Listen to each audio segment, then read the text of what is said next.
Ladies and gentlemen, welcome to the press conference by Prime Minister's office today. I now invite Prime Minister Lee to speak. PM, please. Good afternoon, everybody. I call this press conference to supplement what is in the two statements which I put out a few minutes ago, that Mr. Tan Chuan Jin has asked to step down as Speaker of Parliament, an MP for Marine Parade, and to resign from the PAP. And MP Ms. Cheng Li Hui has also resigned from Parliament as an MP and resigned from the PAP. I accepted both their resignations. I wish Mr. Tan did not have to leave politics under such circumstances, but he understands that he has to be held accountable to Parliament, to the party, to the constituents, and to his family for his actions and conduct. I also wish Ms. Cheng didn't have to leave under such circumstances, but things had happened and it was necessary. Because besides Mr. Tan's recent hot mic incident, the unparliamentary language which was used, there's also the relationship of the inappropriate relationship between him and his fellow PAP MP, Ms. Cheng Li Hui. This is, in comparison, I think the more serious matter, because he was a speaker and she is an MP, and there should not have been a relationship. I had spoken to Mr. Tan about this relationship most recently in February this year. He admitted that what he did was wrong, and he offered his resignation to me. I accepted his resignation, but I told him, first, I needed to make sure that residents of Kembangan, Chai Chee, and Marine Parade continued to be taken care of.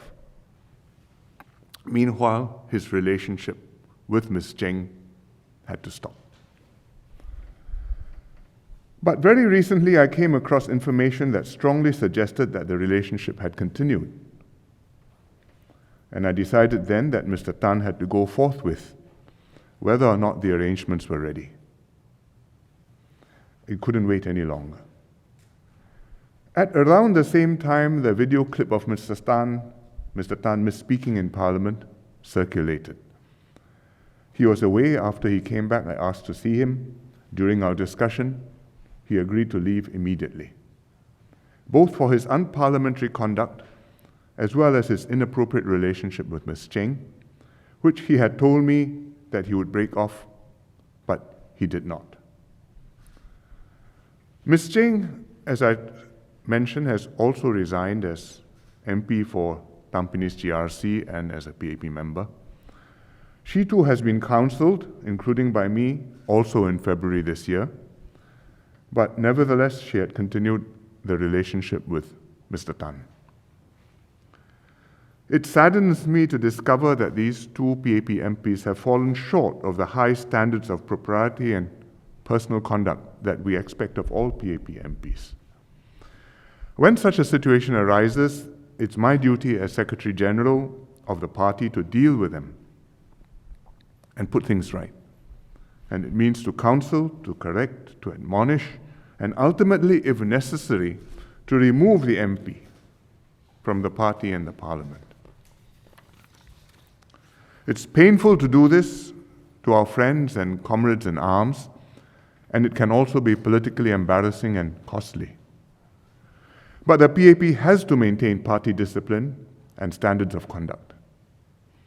Our duty is to Parliament and the people of Singapore, and that is paramount.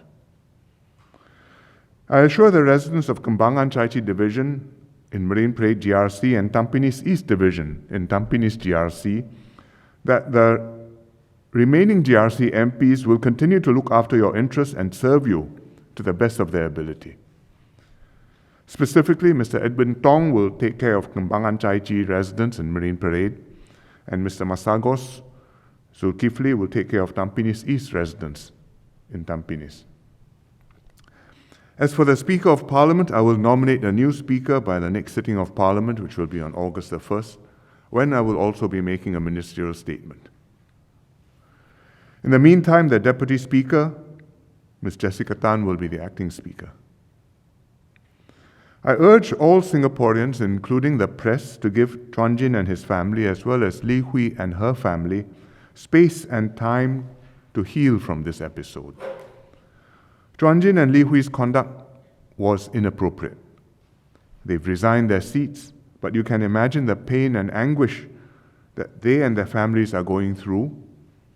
We should show compassion to them and hope that in time they can heal. High standards of propriety and conduct and personal conduct, together with staying clean and incorrupt, are the fundamental reasons Singaporeans trust and respect the PAP and give us their mandate to form the government and work together with us to improve the lives of Singaporeans. PAP MPs, whether you're ministers or backbenchers, must uphold these cardinal values at all times. Without party discipline, without integrity, we are nothing. So this is an absolute requirement. I will take questions. Thank you, PM. I invite the first question from the Straits Times. PM Zakir from the Straits Times. Some were wondering, were it not for the hot mic incident, would this have come to light this soon or otherwise? It would have come to light probably sooner rather than later because it had reached that point. Because in February I had spoken to Mr. Tan and accepted his resignation. I said, sort out the succession arrangements in Marine Parade first. And we have been in the process of doing that. So for a start, we've put Mr. Edwin Tong and Mr. Tan See Leng as the anchor ministers in Marine Parade. And the process was in progress. Furthermore, as I said just now, very recently I got new information that the relationship was continuing. And after our conversation in February, that was completely unacceptable. So he had to go. It so happened, in fact, both had to go, but it so happened that the hot mic incident came up, and therefore it precipitated this moment. But it would have happened sooner rather than later, anyway. Next question from Zhao Bao. Yeah, Cindy. PM Sintek from Lena Zhao Bao. PM, you have explained the case regarding the inappropriate relationship between Mr. Tan Chuan Jin and Cheng Li Hui, but there are also other rumors going around. And Singaporeans in general have a very high standard for our politicians, our MPs. So as PM, as SecGen of PAP, what's your position on this matter? There are all sorts of rumors which circulate, especially online. We can't police MPs' private lives, but if the rumors seem to be credible, we will investigate them, and if they're verified, then we will speak to the MPs concerned to correct the situation. If the behavior is not outrageous or scandalous to begin with, and the MP heeds the advice, corrects it, makes amends, puts a stop to what should not happen, then we will not punish them severely and automatically kick them out, or immediately kick them out. Because what you do and what consequences the person should face also depends on the positions they hold and other factors, the circumstances, the family situations, how inappropriate or egregious the behavior was. It's essential that we do maintain high standards of propriety, honesty, and proper conduct. There is such a thing as appropriate or inappropriate behavior, propriety, and impropriety. And we expect our MPs and certainly ministers to know the difference. But in dealing with these situations, which are human situations, you also have to be cognizant of human frailties and conscious of the impact that our actions will have on innocent parties, on families, on spouses, on the children, and deal with them as sensitively as you can, but upholding our fundamental requirement to maintain our responsibilities and our trust with Singaporeans. As for what the opposition parties should do if the rumors concern their members, you have to ask them. Thank you. Our next question from CNA. Hi, PM Walter. Yeah.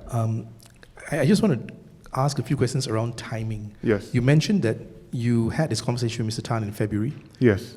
It's not clear to me how long this relationship had been going on when you had that conversation with them, first. Second, the timing when you dealt with the Michael Palmer incident suggests quite a different timeline. Yes. Far more quick and abrupt. Yes. And third, on timing, now that you have 4 vacant seats in Parliament, does that affect the way you think about when you're going to call the next general elections? Well, I spoke to Speaker Tan Chuan Jin and Cheng Li Hui most recently in February.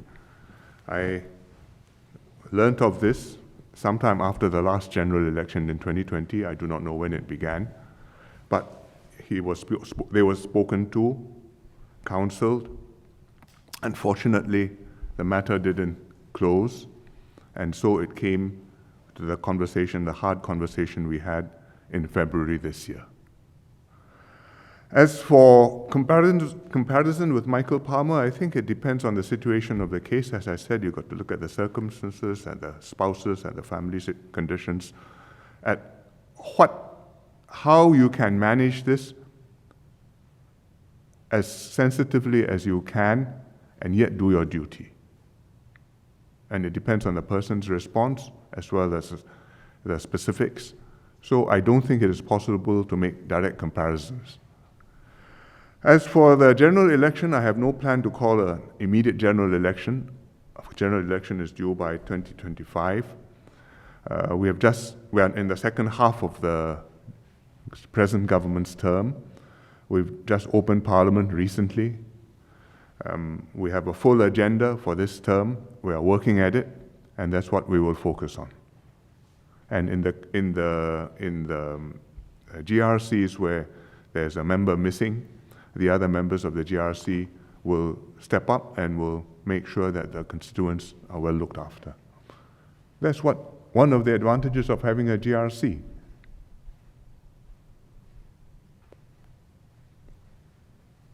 Yep. Thank you. Channel 8. PM, the relationship is between a speaker and an MP. So was there any abuse of power or any conflict of interest? I think it's simply inappropriate to have a speaker having a relationship with one of the MPs. That's all. It's not appropriate, it's not acceptable, and that's why I spoke to the two of them, and that's why Tan Chuan Jin, knowing this, offered his resignation, which I accepted. Thank you, PM. Last question from Nazri? PM, there's some incidents involving PAP MPs recently, over the past few months. This has led to some perception among the public there's a slip in PAP standards. Yeah. What do you have to say to this? I think from time to time these things happen. When they happen, we have to make sure we deal with them and deal with them rigorously as well as transparently. And everybody can see that we are doing that. And in that process, I think everybody should draw the right conclusions and do the right things. Whether they're in the government, whether they're in the party, or the public, watching how we are dealing with it. No system can be completely infallible. You appoint people, sometimes things go wrong, you have to find out and you have to put it right. And you have to find out yourself whether or not somebody tells you something is wrong and put it right. And I think we have had a series of high-profile issues recently. I think in the Rideout case, the matter came up on the internet. The ministers went through a rigorous, full CPIB investigation as well as investigation by SM Teo Chee Hean. And the results and the reports were presented and debated, presented fully in Parliament. And even the opposition leader of the opposition, Mr. Pritam Singh, said, Nobody is alleging corruption or wrongdoing. Thank you. So I think it's an example not of the PAP slipping standards, but of how we deal with allegations against PAP MPs. In Mr. Iswaran's case, the matter came up not from any external report, but because CPIB came across the issue while doing another investigation, and they told me. I said, check it up. After a few months, they came back to me. They said, there's something to this. We want to open a formal investigation. I studied their paper. I said, yes, proceed. And that's what they have done. And it will go through to its full conclusion. In the case of Michael Palmer, sorry, not Michael Palmer, in the case of Tan Chuan Jin and Cheng Li Hui, they did not live up to the standards which were expected. We tried to get them to mend their ways. It didn't work. They had to go. That's how the system has to function. Sometimes things cluster up, but we make sure we put them right, and I hope I put them right, and we will be able to set the right tone for a long time to come. Because you're not just maintaining high standards for one election term or one generation of leaders. You have to make sure that you can maintain this, sustain this, feel that sense of mission and responsibility, and be able to transmit that beyond your term into the next generation and imbue the next generation of people who come forward to serve, as well as people who grow up as mature Singapore citizens and voters, to understand that this is how our system works, and this is how it has to work in order for Singapore to succeed. When one of the last almost public speeches which Mr. Lee Kuan Yew made was when he had his 90th birthday, and we gave him a party in Parliament. I mentioned this when I spoke at his memorial service. And he was very frail. He was in hospital. He came, and we were all gathered, and there's a birthday cake, and he said only 2 or 3 sentences. Remember, never let the system go corrupt. Never, never let that happen. Uphold standards. Make sure that Singapore can work. That's the key thing. And I'm quite determined to do that, and I'm quite sure the 4G leaders are determined to do that too. Thank you, PM. Thank you. One more? PM, no, I just wanted to clarify something that you said. So you mentioned that you knew about it after the GE in 2020. Why was it allowed to go on? Can you share a bit more about the circumstances? And at each point, did Mr. Tan come forward himself, or did the party, had to learn about some of these things? We spoke to him and to Ms. Cheng during that period, from the time when we first learned about it until February this year. We hoped that they would put things right.